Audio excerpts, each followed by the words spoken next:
വയനാട് 900 കണ്ടിയിലെ റിസോർട്ടിൽ അപകടത്തിൽ യുവതി മരിച്ച സംഭവത്തിൽ റിസോർട്ട് മാനേജറും സൂപ്പർവൈസറും അറസ്റ്റിലായിട്ടുണ്ട്. മാനേജർ സ്വച്ഛന്ദ്, സൂപ്പർവൈസർ അനുരാഗ് എന്നിവരാണ് അറസ്റ്റിലായത്. സുർജിത് അയ്യപ്പത്താണ് വയനാട്ടിൽ നിന്ന് വിവരങ്ങളുമായി ചേരുന്നത്. Surjit, good morning. സുർജിത്ത്, ഇന്നലെ ഈ സംഭവം ഉണ്ടാകുന്നു, അതിനുശേഷം ഇത് കൃത്യമായിട്ട് ഇതിൻ്റെ ഒരു ലൈസൻസ് പുതുക്കുക, ആ രീതിയിലുള്ള നടപടികളൊന്നും നടന്നിട്ടില്ല എന്നുള്ള ഒരു വിവരം എത്തിയിരുന്നു. ഇന്നിപ്പോൾ എന്തായാലും മനഃപൂർവ്വമല്ലാത്ത നരഹത്യയ്ക്ക് കേസെടുത്തിരിക്കുന്നു ഇവർക്കെതിരെ, അല്ലേ? ഇന്നലെയാണ് ഇതുമായി ബന്ധപ്പെട്ട FIR രജിസ്റ്റർ ചെയ്തത്. മേപ്പാടി SHO ആയിട്ടുള്ള ജയപ്രകാശിന്റെ നേതൃത്വത്തിലുള്ള സംഘമാണ് ഈ കേസ് അന്വേഷിക്കുന്നത്. ഇതിലാണ് ഇപ്പോൾ അറസ്റ്റ് നടപടികൾ പൂർത്തിയാക്കി ഇന്നലെ തന്നെ റിമാൻഡ് ചെയ്തത്. റിസോർട്ട് മാനേജറും സൂപ്പർവൈസറുമാണ് അറസ്റ്റിലായിട്ടുള്ളത്. മാനേജർ സ്വച്ഛന്ദ്, സൂപ്പർവൈസർ ആയിട്ടുള്ള അനുരാഗ് എന്നിവരാണ് അറസ്റ്റിലായത്.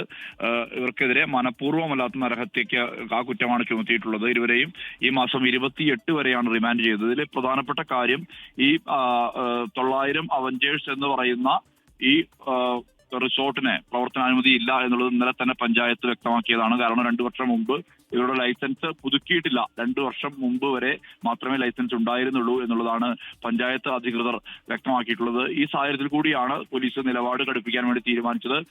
ഇവിടേക്ക് വരുന്ന ആളുകളെ, അതിഥികളായി എത്തുന്ന ആളുകളെ കൃത്യമായ രീതിയിൽ തന്നെ അവരെ സംരക്ഷിക്കുന്ന ഉറപ്പ്, അത്തരത്തിലുള്ള ഉറപ്പ് നൽകാൻ ഇവർ തയ്യാറാകേണ്ടതായിരുന്നു എന്നുള്ളതാണ്. മാത്രമല്ല, ജീർണിച്ച അവസ്ഥയിലായിരുന്നു ഇതിന്റെ തൂണുകളടക്കം. അതായത് ഈ ടെന്റ് കെട്ടിയ, നിഷ്മ മരിക്കാനിടയായ ആ ഷെഡ് തകർന്ന ആ ടെന്റ് കെട്ടിയ ഷെഡ് ജീർണാവസ്ഥയിലായിരുന്നു എന്നുള്ളത് പോലീസ് കണ്ടെത്തിയിട്ടുണ്ട്. ഇതിന്റെ എല്ലാം തന്നെ അടിസ്ഥാനത്തിലാണ് നിയമ നടപടിയുമായി പോലീസ് മുന്നോട്ട് പോയത്.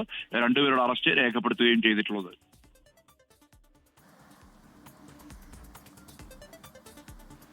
സുർജിത് അയ്യപ്പത്താണ് വിശദാംശങ്ങൾ നൽകിയത്.